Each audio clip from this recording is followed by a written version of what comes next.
Quando o sofrimento está pronto para despertar do estágio inativo, até mesmo uma observação inocente feita por um amigo ou um pensamento é capaz de ativá-lo, desfazendo a identificação com o sofrimento. O sofrimento não quer que nós o observemos diretamente e vejamos o que ele realmente é. No momento em que o observamos, sentimos seu campo energético dentro de nós e desfazemos a nossa identificação com ele. Surge uma nova dimensão da consciência. Chamo isso de presença. Passamos a ser testemunhas ou observadores do sofrimento. Isso significa que ele não pode mais nos usar, fingindo ser nosso eu interior. Então, não temos mais como realimentá-lo. Aqui está nossa mais profunda força interior. Alguns sofrimentos são irritantes, mas inofensivos, como é o caso de uma criança que não para de chorar. Outros são monstros destrutivos e mórbidos, verdadeiros demônios. Alguns são fisicamente violentos, outros emocionalmente violentos. Eles podem atacar tanto as pessoas à nossa volta quanto a nós mesmos, seus hospedeiros. Os pensamentos e sentimentos relativos à nossa vida tornam-se, então, profundamente negativos e autodestrutivos. Doenças e acidentes frequentemente acontecem desse modo. Alguns sofrimentos podem até levar uma pessoa ao suicídio. Às vezes, levamos um choque ao descobrir uma faceta detestável em alguém que pensávamos conhecer bem.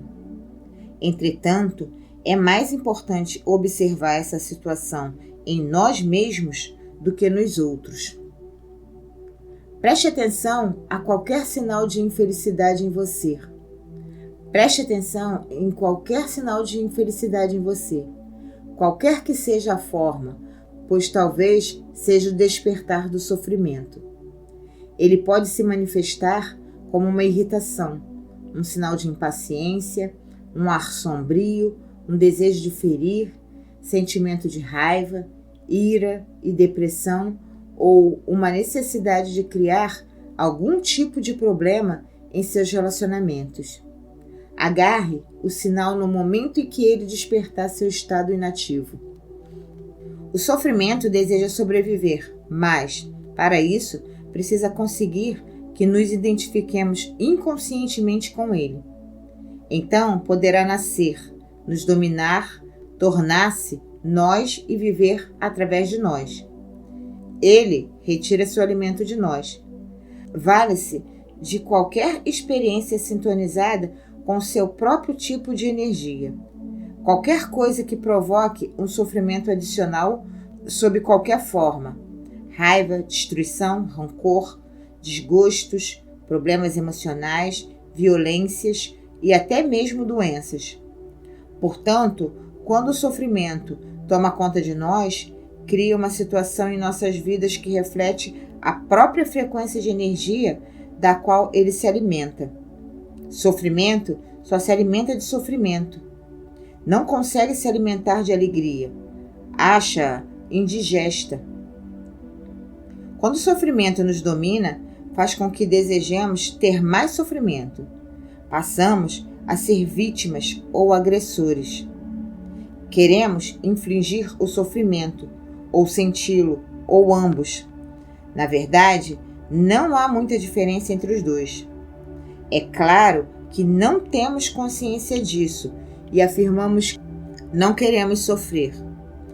Mas preste bem atenção e verá que o seu pensamento e o seu comportamento estão programados para continuar com o sofrimento, tanto para você quanto para os outros.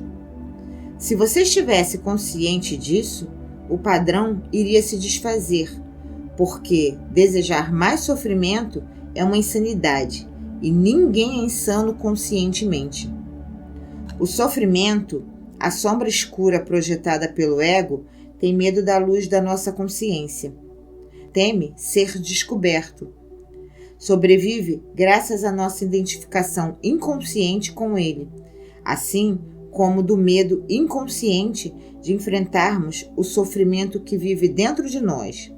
Mas, se não enfrentarmos, se não direcionarmos a luz da nossa consciência para o sofrimento, seremos forçados a revivê-lo. O sofrimento pode parecer um monstro perigoso, mas eu garanto que se trata de um fantasma frágil. Ele não pode prevalecer sobre o poder da nossa presença. Quando passamos a observadores e começamos a deixar de nos identificar, o sofrimento ainda continua a agir por um tempo e vai tentar fazer com que voltemos a nos identificar com ele. Embora não esteja mais recebendo a energia originada da nossa identificação com ele, o sofrimento ainda tem sua força como uma roda gigante e continua a girar mesmo quando deixa de receber o impulso. Nesse estágio, o sofrimento pode até ocasionar dores em diversas partes do corpo, mas elas não vão durar. Esteja presente, fique consciente, vigie o seu espaço interior. Você vai precisar estar presente e alerta para ser capaz de observar o sofrimento de um modo direto e sentir a energia que emana dele. Agindo assim, o sofrimento não terá força para controlar seu pensamento. No momento em que seu pensamento se alinha com o campo energético do sofrimento, você está se identificando com ele e, de novo, alimentando-o com os seus pensamentos. Por exemplo, se a raiva é a vibração de energia que predomina no sofrimento e você alimenta esse sentimento, insistindo em pensar no que alguém fez para prejudicá-lo ou no que você vai fazer em relação a essa pessoa, é porque você não está mais consciente e o sofrimento se tornou você. Onde existe raiva, existe sempre um sofrimento oculto. Quando você começa a entrar em um padrão mental negativo e a pensar como a sua vida é horrorosa, isso quer dizer que o pensamento se alinhou com o sofrimento e você passou a estar inconsciente e vulnerável a um ataque de sofrimento. Utilizo a palavra inconsciência no presente contexto para significar uma identificação com um padrão mental ou emocional. Isso implica uma ausência completa do observador, transformando o sofrimento em consciência. Manter-se em um estado de alerta consciente destrói a ligação entre o sofrimento e o mecanismo do pensamento e aciona o processo de transformação. É como se o sofrimento se tornasse o combustível para a chama da consciência, resultando em um brilho de mais intensidade. Esse é o significado esotérico da antiga arte da alquimia. A transformação do metal não precioso em ouro, do sofrimento em consciência. A separação interior cicatriza e você se torna inteiro outra vez. Cabe a você, então, não criar um sofrimento adicional. Concentre a atenção no sentimento dentro de você. Reconheça que é o sofrimento. Aceite que ele esteja ali. Não pense a respeito. Não permita que o sentimento se transforme em pensamento. Não julgue nem analise. Não se identifique com o sentimento. Esteja presente e observe o que está acontecendo dentro de você. Perceba não só o sofrimento emocional, mas também a presença de alguém que observa o observador silencioso. Esse é o poder do agora, o poder da sua própria presença consciente. Veja então o que acontece. A identificação do ego com o sofrimento.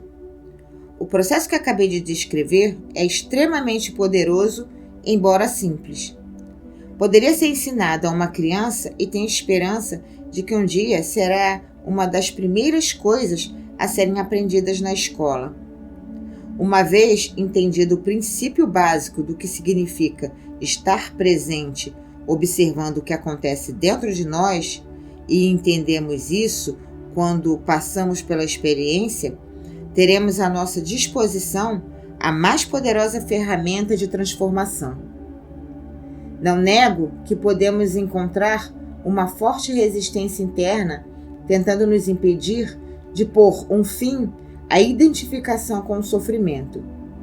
Isso acontecerá particularmente se tivermos vivido intimamente identificados com o sofrimento emocional durante a maior parte da vida e se tivermos investido nele uma grande parte ou mesmo todo o nosso sentido de eu interior.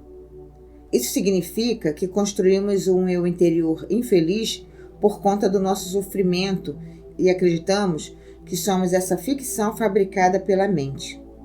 Nesse caso, nosso medo inconsciente de perder a identidade vai criar uma forte resistência a qualquer forma de não identificação.